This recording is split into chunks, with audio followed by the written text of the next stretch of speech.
So what about uncertainty? Especially when you're dealing with all science, there are bounds of uncertainty, but especially when you're dealing with epidemiologic studies. And now that I'm a policymaker on CARB, I appreciate this more than I did when I was just a scientist. You probably, those of you who are not scientists who have been here for this meeting and listened to all the presentations, most of the scientists would say something exciting about the results, but then they'd say, but we haven't tested this and we haven't tested that possibility. That's just the way science is done. Part of what we like about it, it's fun to do that detective work, but it's not very helpful for policymakers who want, just tell us what we need to do here. So I have an appreciation for the bottom line. One of my colleagues at UC Berkeley, her role is to translate scientific information for policy makers. She said, in her experience, many years with the Alaska Environmental Protection Department, that scientists made the worst witnesses at public hearings because they could never say anything without qualifying it. So there's two ways to deal with uncertainty in terms of setting public health policy, though. You can defer action until you have more information, which is what Administrator Johnson said about lowering the PM 2.5 annual average. He said, we don't have absolutely all the information we need, so I don't want to move. Or there's the other approach was, well, the evidence looks pretty good, even if we don't have 100% certainty, so maybe we should lower the standard to protect the public health. And you can defend both positions for various reasons, but I think you know how I'm probably coming down on this. So I want to move to another pollutant, ozone, because there was some controversy with regard to KSAC and ozone. And this is just an introductory slide. I think most of you know that motor vehicle emissions and other anthropogenic sources generate precursors for ozone. There's some natural sources that are precursors as well, and then these precursors are cooked in the atmosphere in the sunny afternoon, and ozone is generated. We know a lot about ozone in terms of health effects. It's been very well studied. So nobody argues that we shouldn't have an ozone standard, but it's at what level? So the last, there was an ozone standard that was promulgated based on the last NAAQS review that Kent Pinkerton and I participated in, but there's been a recent wrinkle about that, which I'll get to.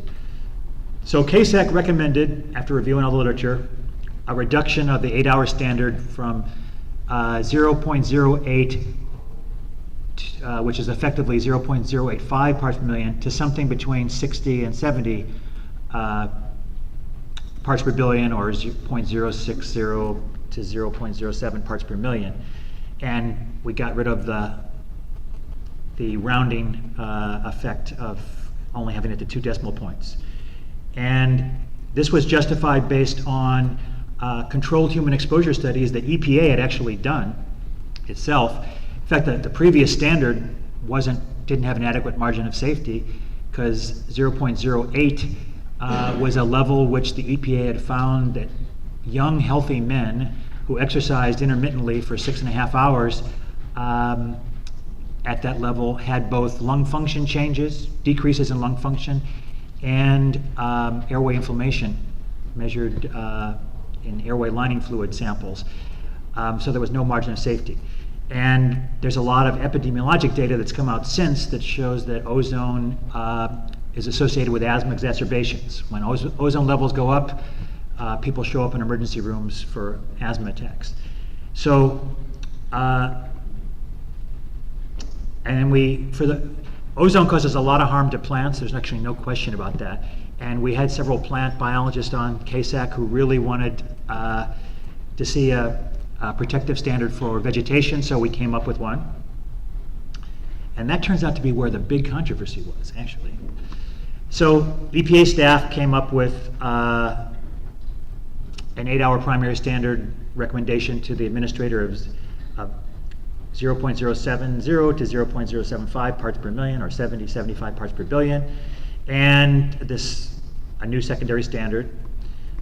The administrator did reduce the 8-hour standard to below 0.08 based on the health effects scientific evidence, and but didn't come up with a secondary standard change, despite the fact that his own staff had recommended that. And this created more controversy because this came right after the PM standard, which had already generated controversy. So there was a fair amount of investigation of this, and there was an interagency review of the ozone secondary standards process. And it turned out that in July of 2007, there was consideration of a plant protective standard, secondary standard, and the administrator was going to propose this, but the Office of Management and Budget, OMB, didn't like what EPA was doing.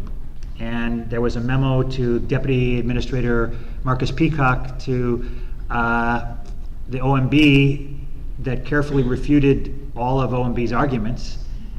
But then there was a memo from the OMB back to the EPA that President Bush didn't want a different standard for the different form for the secondary standard. And EPA actually had to postpone their press conference for 5 hours to announce the new standard so that EPA could rewrite the new rule to conform with the OMB White House wishes. Needless to say, this created a fair amount of controversy. So the chair of CASAC at the time of this ozone standard, Regine Henderson, was asked to testify before the House Committee on Ethics and Government Reform, and she said that willful ignorance triumphed over sound science. Setting standards behind closed doors is not to our benefit. And one of the things that sort of underlying basic assumptions here is that scientific evidence should inform policy decisions to protect public health and the environment, which I strongly believe. It shouldn't be the whole story. I don't want scientists to control a policy. That would be the worst thing. But I want scientific evidence to inform policy. Whether policymakers are elected or appointed, they should have good information to base their decisions on. And scientists and policymakers should be able to communicating with each other. It doesn't happen as well as it should. So what came out of this, these two controversies, PM and ozone, well, especially PM? I told you the EPA decided to look at the NOx review process, and they did, and they came up with there'd be a planning plan. I mean, there would be a planning phase. There'd be a plan to review a standard, and CASAC would get to look at that draft integrated plan. Then the CASAC would look at the integrated science assessment, which is the review of all the data. And then there would be formal risk and exposure assessments that would be developed in parallel with the ISA, and CASAC would review that. And then there would be a policy assessment rulemaking phase, and that would be replacing the staff paper, but that this, and at the time it was a advance notice of proposed rulemaking, ANPR, it would still have scientific justification in it for whatever was being proposed to the administrator, or proposed by the administrator. Well, CASAC's first chance to look at this new review process, the new streamlined review process, was the lead standard. I wasn't part of the lead standard review, but what CASAC got to review in terms of the policy assessment, ANPR, was different than the Peacock memo. There was no science justification in it at all. It was just basically, okay, we're going to do a rule for lead, and didn't have any of the scientific justification for what the level should be.